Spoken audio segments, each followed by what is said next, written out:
Hey, for my intervention, I used Grace Rupp. My ideal client would be someone who is in the acute setting, most likely, that's dealing with major depression and panic disorder, so probably suicidal ideation and everything. One of the big common things when you're having a panic disorder is there's a technique called the 5 senses, so you have to find 5 things that you can see, 4 things you can hear, 3 things you can touch, 2 things you can smell, and 1 thing you can taste. And it helps ground them and get them out of their head and able for them to see their surroundings and take control of their body a little more. So that was what my idea was in this intervention. So I used an I am poem. I don't actually have a blank copy because I let Grace use it to write on it, but basically it says I am, and then they have to list 2 characteristics, and then I hear something they hear, something they think about, like a goal of theirs or something. So what I did was I took that poem, and we were supposed to do for it would be over the course of 2 or 3 sessions, or it could all be done in 1 session, but I didn't record us writing it down because I didn't think you needed to see Grace writing stuff down. So basically the intervention is taking at the end of a session or halfway through or after multiple, the second session or something in a group.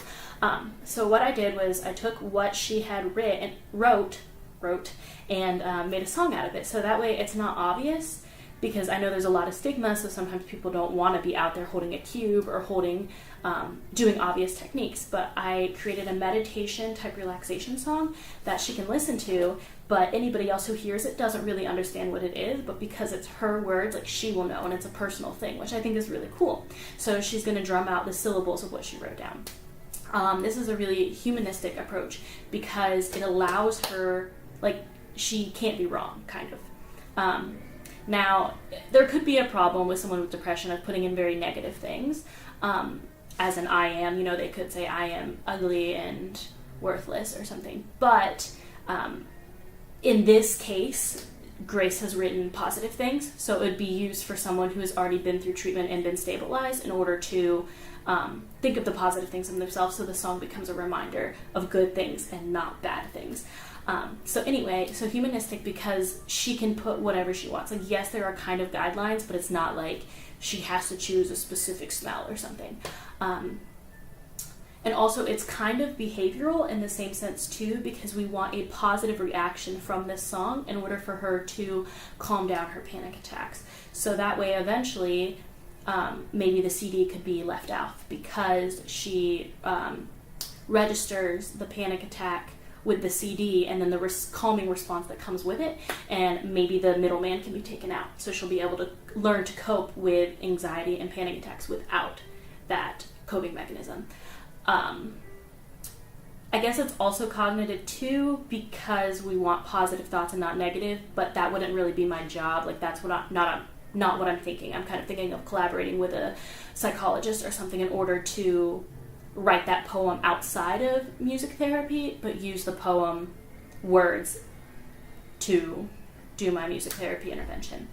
As of Wheeler's levels, definitely the act of it would be level 1 because it's just performance, but the outside of it would be level 2 because it's her thoughts and her processes into what this poem is, and the act of using that CD to calm herself, which I guess could get into level 3 depending on if you talk with her after about how it felt to have an uplifting song, or how using that CD is to calm herself down and try to get rid of the panic attacks and stuff. So it could really fit under either, but as I reiterate, level 1 in the act of just drumming out the syllables and listening to the music.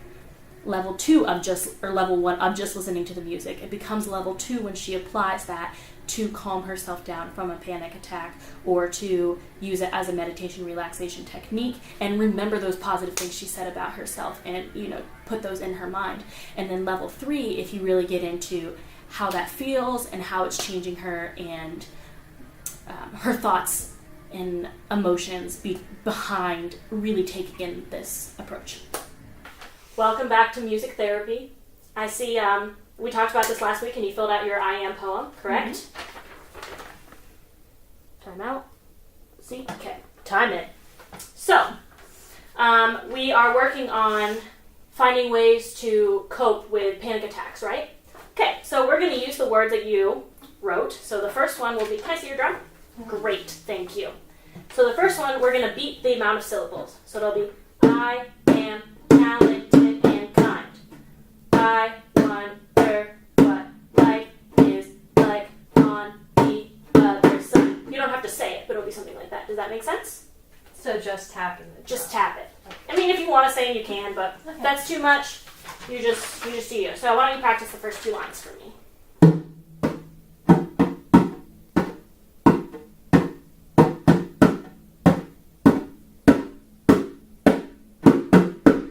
Awesome. All right.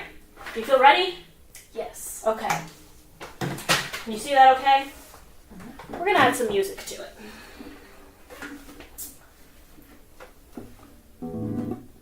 All right. You can just come in whenever you're ready.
You feel good? Relaxed. Relaxed? Yeah. So were these words like really uplifting for you, being able to do this? And yeah, so I was thinking we could record that and you could put it in your, you could put that at your home and you can listen to that when we're feeling some panic attacks, right? Okay. Great. Is that something you want to do? Yes. Perfect. Great. Again. Okay, so we had just finished our music therapy intervention, and I thought it was really cool that she was really willing to, experiment with this, and that she was willing to expose her poetry to me. Although, yes, I know that this is not really a real setting. However, even as a friendship, or even as just like how close Grace and I, like, it's still cool that she filled this out and allowed me to use it and turn it into a song for her. I could definitely see her kind of open up while starting to play, even though the rhythm was very simple. She's going to be able to remember that and remember what each thing stands for. And, you could tell at the beginning she was kind of closed off, kind of like, what do I do? I'm not really sure. Like, that makes sense, but I don't know if I'm right or wrong. And that's what's cool, is because being humanistic, like, there is no right or wrong answer. Like, what she plays is fine, and I will follow her, and, like, this is her creation. So that's really cool, knowing that she made that with, my support. But then also behavioral, because as you could see, she kind of opened up as she kept, playing those positive thoughts and, like, uplifting herself a little bit. And that's what the goal is. I want her to, or said client to, what's the word I'm looking for, to be able to use this as a coping mechanism and a relaxation technique, because anxiety is a very frustrating thing. It is very hard for people to turn those thoughts off, especially in the midst of a panic attack. But if you can catch it before the panic attack fully escalates, then that's much better off. It's much easier to bring it down than if you're all the way at the top. So obviously we didn't really record it, but in the case of a therapy session, I would record it and check back in with them. Like, how's that going? Do we need to make another one? There are lots of different I am poems. Like, there's more simpler versions of, like, just I am a daughter of blah, my name is this, my favorite color is this. So that could be for someone who, really is in that stage of very deep depression, who isn't going to put positive things, but still orients them back to things of their self. Or there are ones that are very abstract into, like, what are my goals and what are my ambitions and, like, what's something great I've done in life and how am I worthy and stuff like that, which could be very ending. And that's really cool because it's very adaptable and you can change the song as it goes, but because it's very special to them, like, that's awesome. So I think that it went well, and I think humanistic and behavioral is very, very evident in this intervention. Thank you.